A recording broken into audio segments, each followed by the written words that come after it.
ব্যবসা বিমুখ কবেও ছিল না, কারণ আমাদের যদি ইন্ডিয়ার ইন্ডাস্ট্রিয়াল হিস্ট্রিটা আপনি দেখেন তো এটা ক্যালকাটা এবং বেঙ্গল কেন্দ্রেই আরম্ভ হয়েছিল।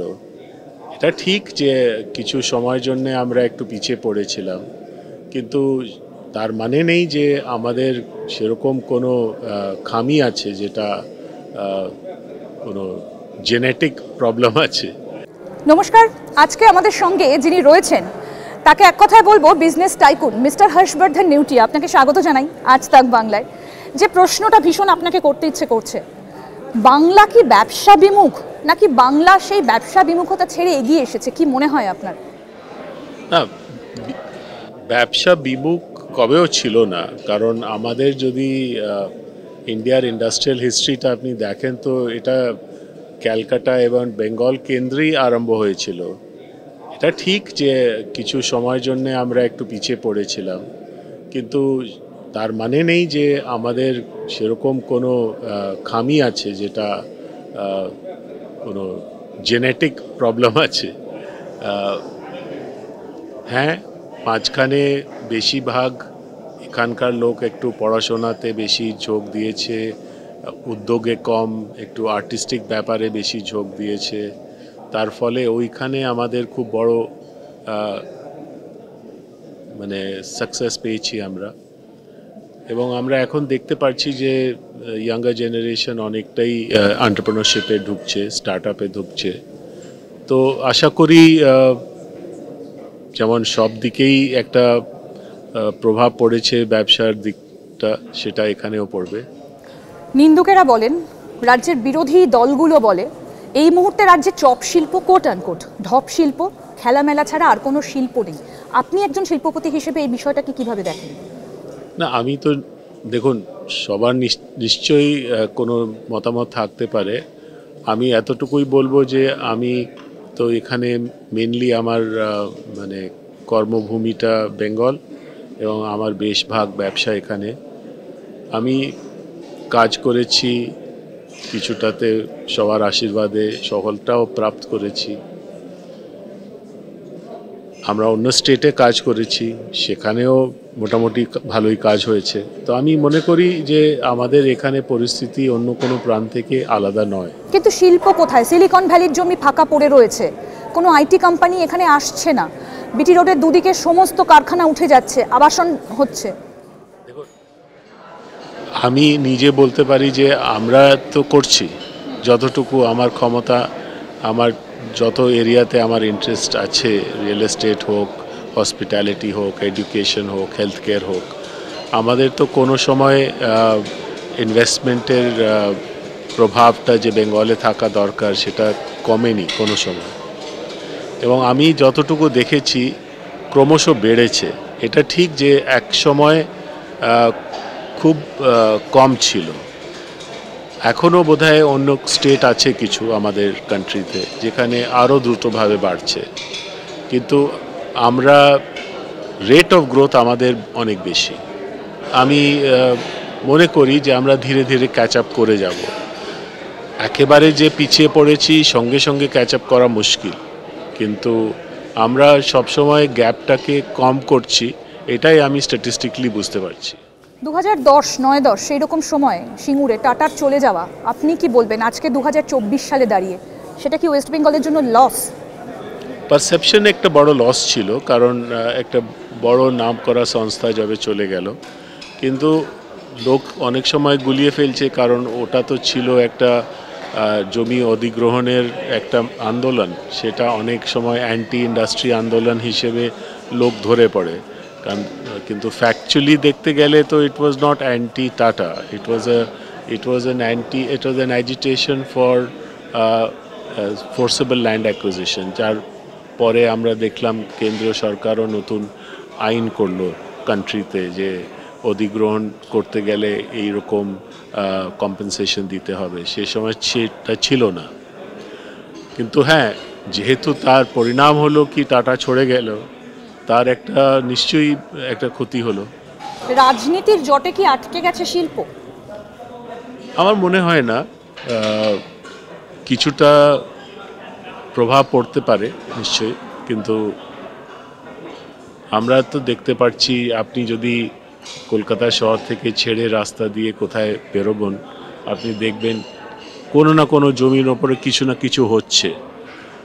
এটা আমি যেহেতু অনেক রোড ট্রাভেল করি, আমি দেখতে পারি যে কালকে গিয়েছিলাম তো খালি মাঠ ছিল, এখন কিছু হচ্ছে। নিশ্চয়ই যদি কিছু হচ্ছে, চাहे একটা শেডই হচ্ছে, ইট মাস্ট বি এমএসএমই, বড় বড় ইন্ডাস্ট্রি না হলেও ছোট কিছু তো হচ্ছে, এটা দেখতে পাচ্ছি আমি। কিন্তু শিল্প, নতুন কোনো উদ্যোগপতি, নতুন কোনো শিল্প কেন আসছে না? এ রাজ্যে কর্মসংস্থানের চিত্রটা কোথায় দাঁড়িয়ে? কারণ একটা সময় পর ক্লাস 10 বা 12-এর পর সবাই বাইরে চলে যাচ্ছে, কি না সেখানে গিয়ে পড়ার সুযোগ বেশি, তারপরে কাজের সুযোগ বেশি, ব্রেন ড্রেন হয়ে যাচ্ছে। এটা কিভাবে আটকানো সম্ভব? এখানে সুযোগ বাড়লে আমার মনে হয়, দেখুন কোভিড একটা ঘটনা হলো, যে সময় অনেকই বাঙালি ছেলেমেয়েরা যে বাইরে ছিলেন সে ফিরে এলেন এবং তারপরে খুঁজলেন এখানে কাজ করতে, এবং আমরা দেখেছি যে অনেকটা থেকে গেছে তারপরে। তো অনেক সময় সুযোগ যবে বাড়বে, আর যে বাড়ছে আমার ধারণা, কারণ না হলে এত ফ্ল্যাট বিক্রি হতো না যদি শুধু আমরা লোকজনকে আটকাতে না পারতাম। তো আমরা নিশ্চয়ই পারছি, তার মানে নেই যে কেউ যাবে না, কারণ আমরা তো একটা কান্ট্রি, এটা কান্ট্রির মধ্যে সবারই একটা থাকে যে যার যে কাজের জন্যে যে জায়গায় বেশি সুযোগ পাবে সেই জায়গায় যাবে। কিন্তু অনেক এরিয়াজ আছে যেখানে আমাদের একটা ভালো পরিস্থিতি আছে, ভালো সুযোগ আছে। নতুন যদি কেউ এগিয়ে আসতে চায়, তাকে আপনি কিভাবে এগোতে বলবেন, গাইড করবেন কিভাবে? এত অভিজ্ঞতা আপনার। না দেখুন, কিছু গাইড করার নেই, কারণ দেখুন এন্টারপ্রেনারশিপে সবার একটা কোনো আইডিয়া হতে হবে, তার সঙ্গে একটা প্যাশন হতে হবে, তার সঙ্গে হার্ডওয়ার্ক করতে হবে। এটার কোনো শর্টকাট নেই। বেঙ্গল হোক, রাজস্থান হোক, গুজরাট হোক, যে কোনো জায়গায় fundamentals of business are the same. তো ওটাই বাকি আছে যে আপনার ইনফ্রাস্ট্রাকচার আমাদের পুরো কান্ট্রিতে দ্রুতভাবে ইমপ্রুভমেন্ট হয়েছে, আমাদের স্টেটেও হয়েছে। তো ইনফ্রাস্ট্রাকচার তো আমরা দেখতেই পাচ্ছি যে আমাদের কান্ট্রিতে অনেক ভালো হচ্ছে। তো তার একটা সুবিধে হবে সবার। জিডিপি বাড়ছে, তার ফলে লোকের হাতে যে ডিসপোজেবল ইনকাম আছে সেটা বাড়ছে, কেনাকাটি বাড়ছে, তার ফলে আপনি যদি কিছু নতুন জিনিস তৈরি করেন এটা মার্কেট পাবেন। তো these are natural things that help in development and growth, যেটা এখানেও আছে। হসপিটাল সেক্টর ছাড়া এই মুহূর্তে আর লাভজনক সেক্টর কোনটাকে আপনি মনে করেন? সেক্টর লাভজনক হয় না, যেভাবে যে ভালো কাজ করবে যে কোনো সেক্টরে তার লাভ হতে পারে। যে কিছু ঠিক করে কাজ যদি না হয় তবে ওটা ভালো করবে না সব সেক্টরে। কিন্তু হ্যাঁ, যদি আপনি বলেন আমাদের দেশে কি একটা বড় ভূমিকা হতে পারে, সেটা হচ্ছে ট্যুরিজম। কারণ আমাদের দেশে যে পরিমাণের কালচারাল, হিস্টোরিক্যাল, রিলিজিয়াস এবং ন্যাচারাল বিউটি যে আছে, তার তুলনায় আমাদের ট্যুরিজম খুবই কম। এবং এখন আমরা দেখতে পাচ্ছি যে ডোমেস্টিক ট্যুরিজমও ক্রমশ বেড়েছে, আর এখন ইন্টারন্যাশনাল ওই 2019-এর লেভেলে মোটামুটি এই বছরে পৌঁছবে সেটা আশা করছি। আর এটা ক্রমশ বাড়বে, কারণ আমাদের কনফারেন্স ইনফ্রাস্ট্রাকচার অনেক বেড়েছে, আর দেশের সুনাম হচ্ছে চারিদিকে। G20-র ফলে বলুন না, বিভিন্ন কারণে লোকের একটা এখন ভারতের সঙ্গে এটা যোগাযোগ করবে, আসবে, ব্যবসায়ী হোক, ঘোরা বেড়ার জন্য হোক, একটা কৌতূহল জেগেছে। তো এইসব মিলে আমার ধারণা যে এটা ভালো পটেনশিয়াল আছে ট্যুরিজম। মানে আপনি বলছেন যে অভিমুখটা বদলে গেছে এখন? হ্যাঁ, সিচুয়েশনটা বদলে গেছে। এখানে একটা তো হলো যে দেশের একটা নাম হচ্ছে, তার ফলে একটা ইম্পর্টেন্ট সিচুয়েশনে এসেছি। এটা ইনফ্রাস্ট্রাকচার ইমপ্রুভ করেছে, তার ফলে কানেক্টিভিটি ইমপ্রুভ করেছে। আপনি গাড়ি দিয়ে কতবার ছুটিতে যেতে পেরেছেন আগে, এখন তো সব জায়গায় পৌঁছানো যায় কমফোর্টেবলি। আর মাঝপথে অনেক সময় লেডিস যেত না, কারণ রেস্টরুম ইত্যাদি ছিল না, এখন ওই সব সুবিধেও হয়েছে। তো এইসব সুবিধেতে এখন যদি আমি আমার বন্ধু বান্ধবকে বলি যে আমরা একটা রোড ট্রিপ করব, খুব বেশি আপত্তি কেউ করবে না, কিন্তু 5 বছর আগে তো করতো না, বলতো না কি করে হবে এসব, বিপদ পড়বে এসব।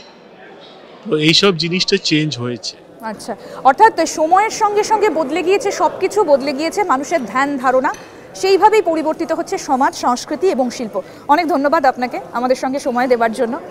এরকম আরও অনেক আপডেট পেতে দেখতে থাকুন আজ তাক বাংলার ইউটিউব চ্যানেল। সাবস্ক্রাইব করুন, নোটিফিকেশন পেতে বেল বাটন অপশন প্রেস করুন।